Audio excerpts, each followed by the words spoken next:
Flesh and Blood just wrapped up the most amazing weekend of the history of the game. Well, what's up everyone? Welcome back to Kitchen Table TCG. My name is Louie. I hope you're having yourself a fantastic day. If you were at the Pro Tour, I hope you had yourself an amazing weekend, whether you're at the Pro Tour or the Calling or any of the events that were going off. It looked like everybody had an absolute blast. This past weekend for Flesh and Blood was such an incredible event to witness from, I wasn't there, but I witnessed it from online, and to see the community coming together is really, really cool. And I just want to say a couple of things. I want to start this video out by saying, number one, the best thing about this whole thing is that Starvo got Living Legend without winning the Pro Tour. You couldn't write a better story than that.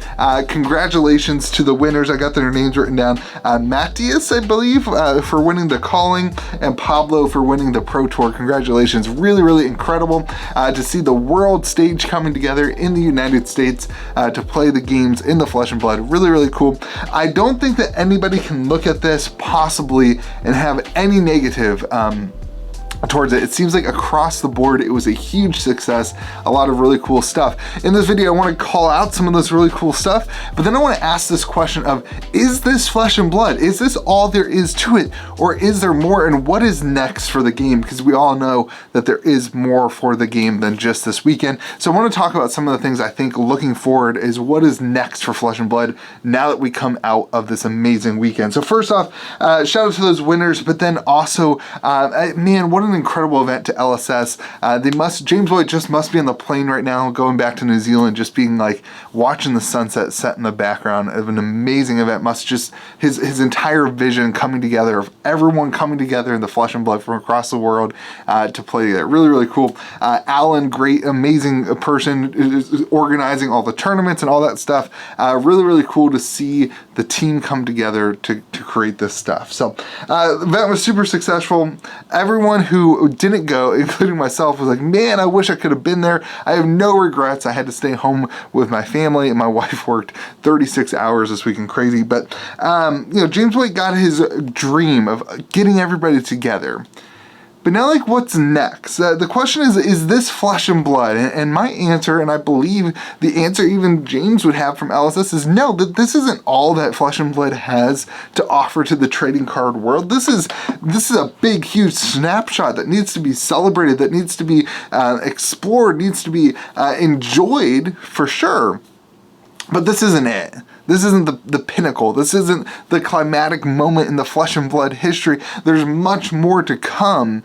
And so what's next? What are some things that we want to see as a community as we move forward into this vision that James White has for the game, and into this this world of seeing the trading card game really evolve and really grow into the world that we live in? So what's next? Number one, I think that Flesh and Blood and what they're doing with Fab 2.0 already, moving casual, moving into this casual world of gameplay. I think with Uprising coming up, we have a really great opportunity to lock in some new players. I'm actually teaching a couple people this week at the store, and it's really interesting to see some people who have said no to Flesh and Blood in the past have some interest in it, and it's really interesting to start leaning into this next set that's coming out, to be able to say, hey, we have a pre-release, to be able to say, hey, why don't you come out, why don't you schedule and organize a pre-release that's going on that can be for a casual player. And we haven't seen a ton of casual stuff happening in the past couple months, and as a result we've seen a lot of the competitive side of things move from here and there. And even at the local scenes, the competitive players who help run those events have been so focused on playtesting for this Pro Tour that the casual side of the game and growing the community has kind of been put on the back burner. But now we can move forward. Now we can move past this Pro Tour and look at, okay, how do we actually grow the game locally from person to person? I think this casual format, the idea that PvE is coming out in the future, the idea of pushing Commoner Blitz. We have an amazing Commoner Blitz games that happen all the time. We have a Discord server, and the Discord server, there's events every month that you can play Commoner Blitz, but then even every day, if you're looking for Commoner Blitz, it's an opportunity to hang out and play in the open play league. But the Commoner Blitz is a way to really emphasize that casual gameplay. then as we move into that PvE world, creating a different demographic of people at the store who aren't just the competitive side of the game, who maybe don't even care about winning or losing, but can grow the game in a different direction where people just care about getting together and playing. And it's another way to grow the game. And so I think that casual format needs to be an emphasis of LSS over the next couple weeks, months, years. We need to understand how that looks in the local game store and in the community.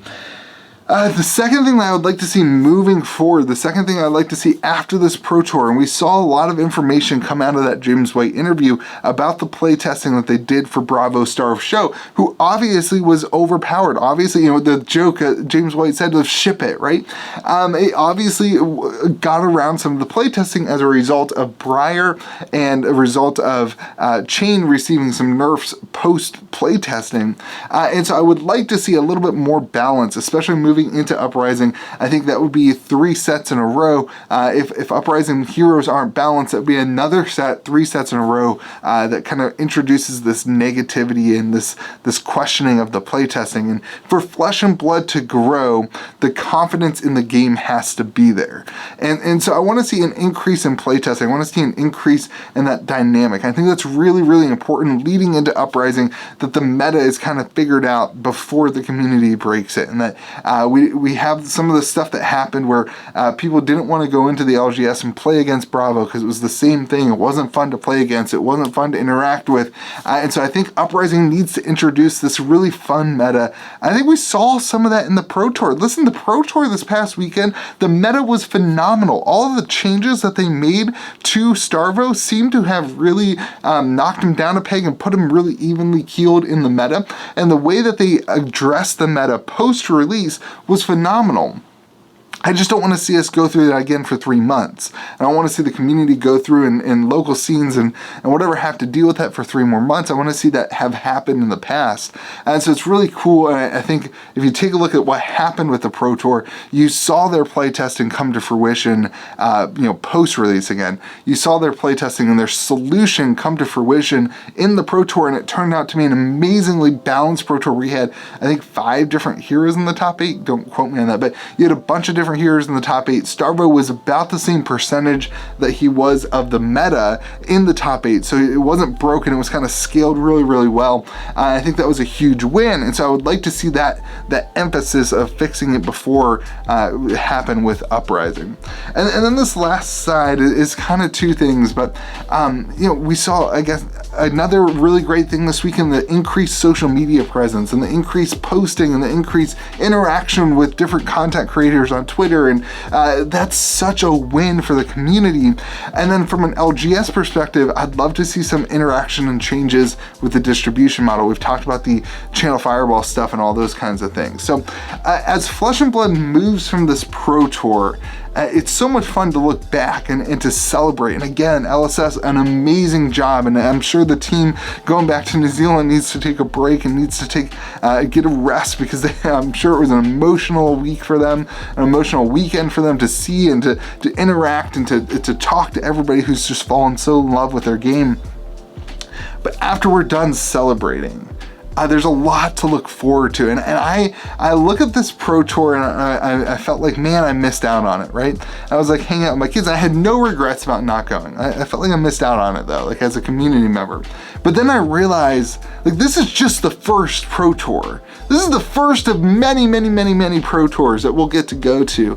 And in order for those things to continue, the game can't just stay where it is. It just can't just stay at this thing. This Pro Tour isn't the pinnacle. It's just the beginning. It's the tip of the iceberg for an amazing future 10, 15 years down the road of increased gameplay, increased this. Next Pro Tour, you'll have a PvE side, right? Where you can go and you can participate in maybe it's a new event, like it's a new PvE release, where it's a new mechanic or a new interaction or a new subset of the PvE game.